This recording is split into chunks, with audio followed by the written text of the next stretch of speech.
नमस्कार, मैं हूं श्वेता झा और आप देख रहे हैं बिजनेस आज तक, जिसमें आज हम बात करेंगे डिजिटलाइजेशन के दौर में कैसे भारतीयों के डेटा पर सेंध लगा रहे हैं साइबर अपराधी।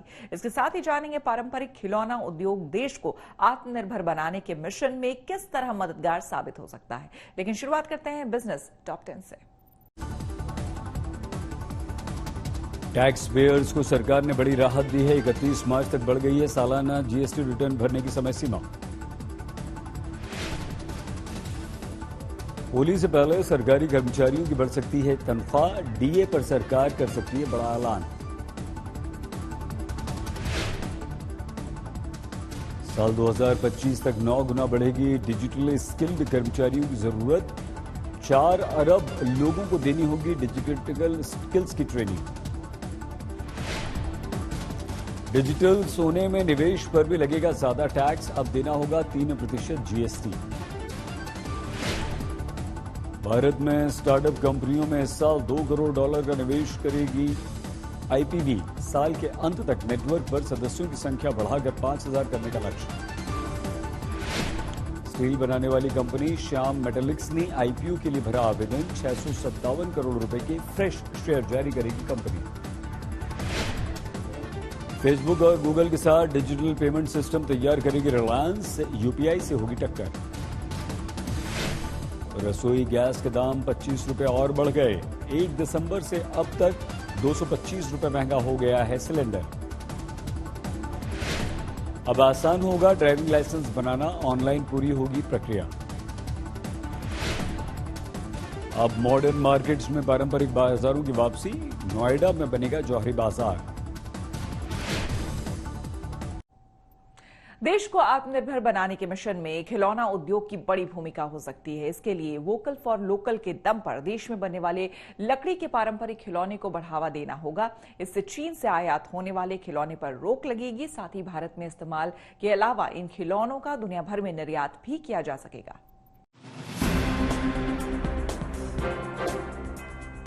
शनिवार से दिल्ली में पहला टॉय फेयर शुरू हो चुका है। देश को आत्मनिर्भर बनाने और चीन से खिलौनों का आयात रोकने की तरफ ये पहला कदम है। इसके लिए वोकल फॉर लोकल के तहत पीएम मोदी ने पारंपरिक खिलौना उद्योग को बढ़ावा देने के लिए लकड़ी के खिलौनों को ग्लोबल प्लेटफॉर्म मुहैया कराने पर जोर दिया है। अनेक सुझावों के आधार पर हमने बड़े इन्वेस्टर्स को कदम कदम पर मदद करने के लिए एक सिंगल पॉइंट ऑफ कांटेक्ट का सिस्टम भी बनाया है। साथियों, बीते वर्षों में हमारी सरकार ने भारत को बिजनेस के लिए एक अहम डेस्टिनेशन बनाने के लिए निरंतर रिफॉर्म्स किए हैं। आज Bharat one market one tax system से युक्त है। आज भारत में कंपनियों के लिए एंट्री और एग्जिट के लिए बेहतरीन माध्यम उपलब्ध है। दरअसल पारंपरिक खिलौना उद्योग आत्मनिर्भर होने से देश की अर्थव्यवस्था मजबूत होगी और चीन के लिए एक बड़ा झटका साबित होगा। देश के खिलौना बाजार का आकार फिलहाल 125 अरब रुपए का है। एक अनुमान के मुताबिक 2024 तक भारत का खिलौना उद्योग 147 से 221 अरब रुपए तक का हो जाएगा। दुनिया भर में जहां खिलौनों की मांग में हर साल करीब 5% का इजाफा हो रहा है, वहीं भारत में मांग 10 से 15% की दर से बढ़ रही है। फिलहाल देश में 88 अरब से ज्यादा के खिलौनों का आयात होता है। कुल आयात में चीन की 85%, 15% मलेशिया, जर्मनी, हांगकांग और अमेरिका जैसे देशों की हिस्सेदारी है। यानी पहले तो भारत के घरेलू बाजार में ही चीन की हिस्सेदारी घटाने की जरूरत है। जानकारों का ये भी मानना है कि पारंपरिक खिलौनों को बढ़ावा देकर इस मुकाम को हासिल किया जा सकता है। आने वाले समय में यह फेयर काफी बड़ा हो सकता है। अभी 25 लाख लोगों ने रजिस्ट्रेशन करा लिया है और उम्मीद है कि करीब 3 करोड़ से ज्यादा लोग इस फेयर में आएंगे। यह चीन के बाजार को बहुत बड़ी प्रतिस्पर्धा दे सकता है आने वाले टाइम में। इसमें नवीनता की जरूरत है। तो जैसा मोदी जी का सपना है कि इसके अंदर इनोवेटिव आइडियाज आए, वैज्ञानिक दृष्टिकोण डालें और न केवल इससे शिक्षा मिले वरन यह रोजगार भी उपलब्ध कराए और देश विदेश में भारत के खिलौनों की धूम मचे। अभी तो घरेलू बाजार में ही वोकल फॉर लोकल को बढ़ावा देकर चीन की हिस्सेदारी इस बाजार में घटाने की है, लेकिन असली चुनौती वैश्विक बाजार में चीन के दबदबे को खत्म करके इस कारोबार में अपनी हिस्सेदारी को बढ़ाकर आत्मनिर्भर बनाने की है। दुनिया भर में खिलौनों का कारोबार 7 लाख करोड़ रुपए का है। इसमें चीन की हिस्सेदारी करीब 1.5 लाख करोड़ रुपए यानी 20% है। वहीं भारत की खिलौनों के ग्लोबल ट्रेड में महज आधा फीसदी हिस्सेदारी है। जो भारत अब खिलौना उद्योग में खस्ता हाल नजर आता है वो 1990 के आसपास ऐसा नहीं था। उस वक्त लकड़ी के खिलौने खूब बिकते थे, लेकिन इन महंगे खिलौनों के लिए चुनौती बनकर बाजार में आए सस्ते और हल्के खिलौने। लकड़ी और प्राकृतिक रंग की कीमतें बढ़ने से तो खिलौना निर्माताओं का काम ठप पड़ गया था। इस मजबूरी का फायदा उठाया आयातित खिलौनों ने, जिन्होंने 90% भारतीय बाजार पर कब्जा कर लिया। फिलहाल देश में खिलौना बनाने वाली करीब 4000 से ज्यादा यूनिट्स हैं। MSME के तहत आने वाली इन यूनिट्स में से 90% असंगठित हैं। भारत से महज 18 से 20 अरब रुपए के खिलौनों का निर्यात हो पाता है। भारत में जहां खिलौना निर्माता असंगठित हैं, वहीं खिलौने की क्वालिटी भी बड़ी चुनौती है।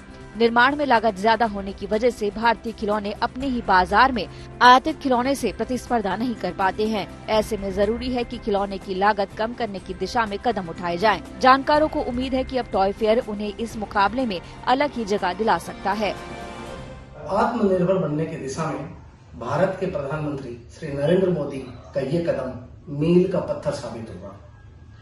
देखिए, दूरदर्शिता की बात है कि चाइना का जो बिजनेस है पूरे विश्व में सबसे बड़ा खिलौनों का बिजनेस है। वो वहां पर मशीनों से प्लास्टिक के आइटम बनाते हैं और उसमें इलेक्ट्रॉनिक उपकरण लगा करके पूरे विश्व में निर्यात करते हैं। लेकिन कोरोना काल में हुई घटना से विदेशी देशों का जो मोह है वो चाइना के प्रति कम हुआ है। तो भारत के लिए यह एक अपने आप में अपॉर्चुनिटी है। जापान के बाद भारत सबसे ज्यादा साइबर हमले झेलने वाला एशिया का दूसरा देश रहा। पिछले साल एशिया में हुए कुल हमलों में भारत का 7% हिस्सा है। टेक कंपनी IBM ने अपनी सालाना एक्सफोर्स थ्रेट रिपोर्ट में इस बात की जानकारी दी।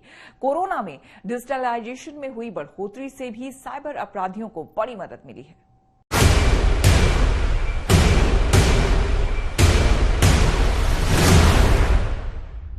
भारत में बीते साल इतने साइबर अटैक हुए कि साइबर हमलों से प्रभावित देशों में जापान के बाद भारत दूसरे नंबर पर आ गया है। IBM की सालाना एक्सफोर्स थ्रेट रिपोर्ट में दावा किया गया है कि साइबर अटैक करने के लिए सबसे ज्यादा रैंसमवेयर का इस्तेमाल किया गया। कुल हमलों में इसकी 40% हिस्सेदारी थी। रैंसमवेयर का इस्तेमाल हैकर्स फिरौती मांगने के लिए करते हैं। इसके लिए यूजर का डेटा चोरी, इनक्रिप्टेड या फिर लीक करने तक की धमकी दी जाती है। पिछले साल का सबसे सक्रिय रैंसमवेयर ग्रुप सोदिनोकिबी था, जो दुनिया भर में हुई 22% रैंसमवेयर घटनाओं में शामिल रहा। अनुमान है कि इस ग्रुप ने पीड़ितों का 21.6 TB डेटा चुराया। इसके लिए 2/3 पीड़ितों ने फिरौती का भुगतान भी किया और करीब 43% का डेटा लीक कर दिया गया था। पिछले साल फिरौती से समूह के 890 करोड़ रुपए कमाने का अनुमान है। जानकारों का मानना है कि इस तरह के साइबर हमलों से लोगों का डेटा चुराकर उसे लीक न करने के नाम पर रकम वसूली जाती है। अब अगर साइबर अटैकर्स के पसंदीदा सेक्टर्स की बात करें तो इनमें शामिल हैं फाइनेंस और इंश्योरेंस सेक्टर, जिस पर 60% हमले हुए। इसके बाद मैन्युफैक्चरिंग और प्रोफेशनल सर्विसेज सेक्टर पर हमले हुए। पिछले साल भारतीय कंपनियों पर सबसे ज्यादा डिजिटल करेंसी माइनिंग और सर्वर एक्सेस से जुड़े हमले हुए। साइबर क्रिमिनल्स ने पब्लिक हेल्थ इंफॉर्मेशन जैसी संवेदनशील जानकारियों का इस्तेमाल करते हुए लोगों को वैक्सीनेशन का लालच देकर भी फंसाने की कोशिश की। रिपोर्ट के मुताबिक भारतीय कंपनियों पर सबसे ज्यादा हमले मई से जुलाई के बीच हुए। इस दौरान महामारी के पीक पर पहुंचने से कारोबारी गतिविधियां ऑनलाइन माध्यमों को अपना रही थी। लॉकडाउन में कई बिजनेस क्लाउड्स को अपना रहे थे और इसी दौरान क्लाउड बेस्ड हमलों में तेजी आई। इन हमलों से बचाव के तरीकों का भी जिक्र इस रिपोर्ट में किया गया है। इसमें कहा गया है कि कंपनियों को सुरक्षित रहने के लिए अपने क्लाउड वातावरण को सख्त बनाना चाहिए। AI तकनीक के जरिए संवेदनशील गतिविधियों की निगरानी की जानी चाहिए। कॉन्फिडेंशियल कंप्यूटिंग का इस्तेमाल किया जाना चाहिए। कंपनियों को तय करना चाहिए कि कौन से डेटा तक किस कर्मचारी की पहुंच होगी।